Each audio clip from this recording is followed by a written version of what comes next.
So he had one hand there, he had one hand there. He was going, as a lot of people do. They pretend they're horses. Simon the Bodybuilder here. Thank you very much for joining me. As always, you're like, Simon, why are you dressed up like you're about to go outside? Well, it's freezing in the United Kingdom, and also energy bills are too expensive. So if you turn your heating on for 8 seconds, all of a sudden you owe £1 million, and I'm not worth £1 million. Therefore, I don't want to spend £1 million. I tell you something else I don't want to see: weird and pointless things that are going on in the gym. Now, I'm not going to lie. A lot of what we're going to talk about today is completely irrelevant and doesn't actually matter. However, all these 7 things happened to me over the last, I would say, 6 weeks. And given that I do have a YouTube channel, I want to rant about it. Let's go. In number 7, whistling. Now, whistling is an interesting thing to begin with. Now, I can't actually whistle. Ready? See? Can't do it. But there's nothing funnier than someone trying to whistle and just blowing air into the environment. But the other day, I was lifting weights, and all of a sudden, I was wearing headphones, blasting music way too loud. I'm going to regret that when I'm like 55 years old. All of a sudden, in the background, I could hear hoo, hoo, hoo, hoo, hoo, hoo, hoo. It's like, what is going on? I turned to my left, and there was somebody in the squat rack whistling. Now, look, they're having a good time. They're nice. I'm sure they're feeling warm and fuzzy in their tum-tum. But it was so damn distracting. Especially because then when I went back to do my next set, what could I hear? So I had my own music blasting in my ears, and I wear noise-cancelling headphones. They must be crap, basically. But I could hear my own music blasting in my ear. I could have the gym music, and I had doo-doo-doo-doo-doo, and I was like, it's too much. Too much rhythm going on right now. There's too many tones. There's too many musical noises. There's too much musical notation, and I can't handle it anymore. Now, I think a whistle at a certain level is perfectly acceptable, both in the gym, the fitness palace of love, and in real life.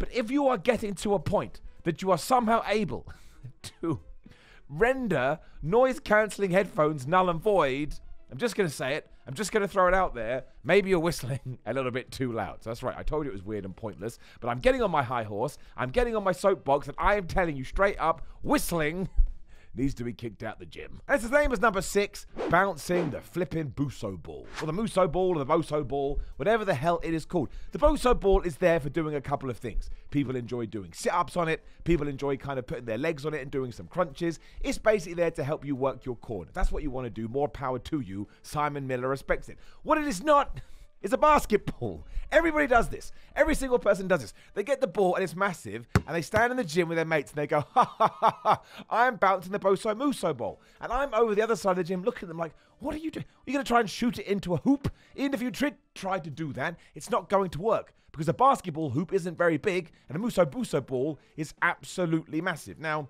I'm not saying that people shouldn't entertain themselves in the gym. It should be a good place to go. But one, people probably want to use that for its relevant purpose and not being an absolute div. And also, 2, it's just stupid.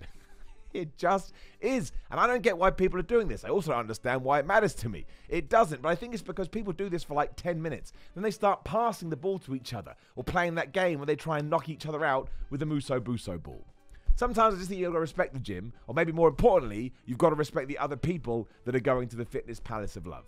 This is why you should put your weights away as well. We're not going to talk about that. We've done all those stereotypical ones 1,000 times, but if I ever can sneak it in, I'm sneaking it in. Number 5 is tapping somebody mid-set. I could not believe this. This happened to me the other day, and I could not believe it. I was stunned.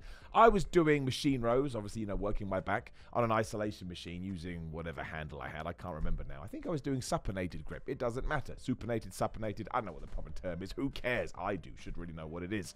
And somebody that I am familiar with in the gym, and they seem like a very nice person, decided mid-set, right? And I was lifting not like a crazy amount of weight, but relative to my strength, it was pretty up there. I was doing like an 8-rep set. So as I'm doing, he came by and he went like this. Imagine my shoulder is here. Douche, douche. Now, on the one hand, you're like, isn't that nice? Isn't that pleasant? He feels that we have a strong enough relationship in the gym, which will actually never be a thing, that he wants to give me a tap. He doesn't want to ignore me. But on the more important hand, which is over here, you don't tap somebody mid-set. It scared the absolute crap out of me. I almost dropped the damn weight, and I could have injured myself. So let's just get this down right now, right? And let's make it a rule of all rules. It's like Lord of the Flipping Rings. If somebody is lifting weights, you do not interrupt them unless there is a fire, or unless somebody else is dying, and they're the only person that can help them out. And if you are going to interrupt them, get into their eye line. Don't do it from behind. I thought I was being attacked by some sort of a ghost. What if all of a sudden someone came behind me and put me in a sleeper hold? Would that be acceptable? No, it would not. And the tap, to me, is just the first step before you move on to a submission maneuver. So yeah, it's important that we do get this out here. Make sure you remember what people are doing in there. Make sure you remember that the damn gym is dangerous. Which brings us to number 4, the most disgusting of these entries. Spitting on the bar. Now, I'm not 100% sure if this guy meant to spit on the bar or not. Maybe he's just well into his own mucus, or maybe he's so into it, doesn't actually realize what he was doing. But he was gearing himself up to do some squats. So he had one hand there, he had one hand there. He was going, as a lot of people do. They pretend they're horses. And all this spit was going onto the bar. And it wasn't just like spit. It was like reams of water, like he had turned into a human fountain. Then he did his squats, and he did it again, he did his squats, he did it again. I would say he did 3 working squats, 3 working sets, and every single time covered the bar in his liquid, and he walked off. Now, we should be cleaning and sanitizing bars anyway, given what's happened over the last few years. I think we've all learned it's a pretty good idea. But if you are going to put this amount of gob onto something that other people have to touch, for the love of everything, would you please clean it up? I can never touch that bar again. I should have done. I shouldn't have done. I didn't do this. I should have looked for some kind of like recognizable mark that I could look at every time I needed to use a barbell. And if I saw the recognizable mark, be like, I ain't touching that one. I could get some kind of DNA poisoning. I'd probably turn into that guy. That's what will happen. It'll become like a Jeff Goldblum movie, and all of a sudden I'd be like, oh no, I've become this other person. Hygiene in the gym is important, is what I'm trying to say here. And you have to remember that you're sweating and you're gobbing and you're spitting and you're kind of being disgusting, which is fine because you're exerting yourself. But once again, this is kind of the theme of the entire video. Remember who else is in there. Stop being so damn horrible. Moving on to more specific ones now. Number 3, the plate squat. I don't mean when you do a squat and you put plates on it, because of course you have to do that. I am talking about the people that put plates on the floor and they stand on them, so when they're doing squats, their foot is kind of doing this, because of course they've raised their heel. Now look, I know that there is a scientific benefit to this, or at least some people have claimed there is a scientific benefit to it, but I'm also allowed my own opinion. And my own opinion of this is that it's crazy. Like, I don't want that when I'm lifting a heavy weight on the back of my shoulders. If somebody asked you to lift up a couch, you wouldn't say, okay, yeah, I'll help you lift up the sofa. But can somebody, like, attack my heels so I'm slightly off kilter while I'm doing it? Because I think it helps me. And it is going to instigate your core a little bit, but you know what instigates your core anyway? Doing a damn squat. If you put a heavy weight, a heavy load on your shoulders, and you go all the way down, and you come all the way back up again, your core has to kick into gear. Otherwise, you would just, like, flump on the floor, and you wouldn't be able to get back up again. To me, you are just increasing the risk of injury. And when you're doing a squat, the risk of injury is already quite high now. Or another comment's going to be mental saying, Simon, no, you can do this and you can do that and you can go up, down, left, right, center. I just don't agree with it. I don't agree with it at all. I think it is a really silly thing to do. And I don't think the benefit is worth the risk. I truly, truly don't. Now, if you want to go out there and try it, you certainly can. But I think you want a nice, hard surface. Shouldn't have done that. I wiggled the microphone. You want a nice, hard surface at all times, because then you are stable. And you just... why the hell would you ever want to feel like you're about to fall on the floor? So I don't get it. And given this happened on the same day as Mr. Spit over there, I thought I'd include it. Number 2 is ass training. I don't mean training your glutes. I don't mean doing glute ham raises or anything like that. You should train your ass. My ass is the worst thing ever. It's where I store all my weights when I'm bulking. All of a sudden I've got a shelf ass. You can like put a beer on it. Not that anybody should ever want to do that. I am talking about when you are sat at a bench. Let's pretend what we've got here is a bench. Here I am, ready to do my bicep curls or my incline press or who knows what else. And somebody will go to where the dumbbell rack is. 9 times out of 10, the benches are close to the dumbbell rack and the dumbbell rack is close to the benches. And they will decide that they are going to do some kind of exercise right there, which is fine. I don't have a problem with it. I think we can all maneuver around each other. But when they go to do their stood up bicep curls, let's say, they then put themselves to the point their ass is in your face. And you're sat there on the bench looking around like, why is there an ass in my face? And they're totally oblivious because they're too busy on getting a pump. And in no world, at least not in my universe, am I able to go, excuse me, sir, can you please get your ass out of my face? And you may be laughing now going, Simon, this is not a problem. This has never happened. It happens to me all the time. And they ain't doing it just because they think, oh, look at that guy. I want to put my ass in his face. They're doing it because they're totally oblivious to it. And then I have to move my bench. And then I feel like I've done something wrong. But always be aware of your surroundings is basically what I'm going to say. The gym is quite interpersonal thing anyway, given what we are doing. We've already talked about it. But nobody wants to have your butt stuffed right into their nose, especially when you're trying to lift weights, because things are flexing and there's smells and there's noises.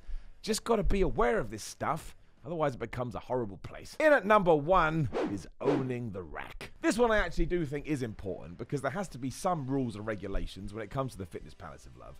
But just because you are on a rack does not mean you have ownership over every single plate that rack may be holding. Because the majority of gyms will do that, right? They will have a rack and it will have metal poles sticking out where you can put plates back on it. And it's just an extra way to store it because obviously gyms are going to have lots of those.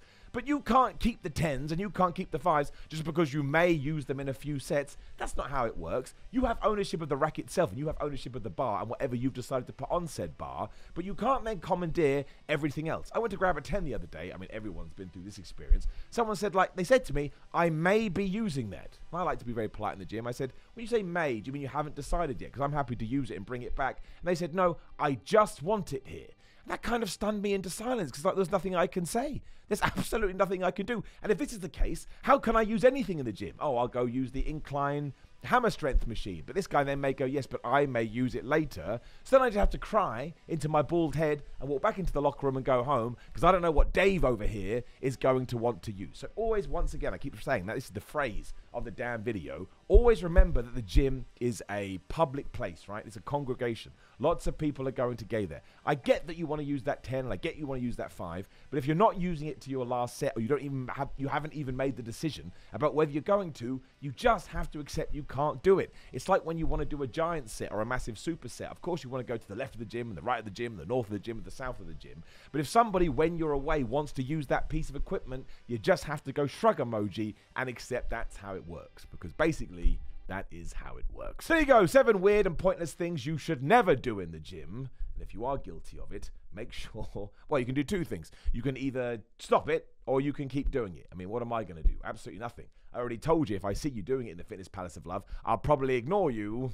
So this was a waste of time. Also, please do leave a comment below and let me know what you think about all of this. Like the video, share the video, and subscribe. Click the bell ding ding to be part of the notification squad. Just engage with the video as much as possible so I can put my heating on.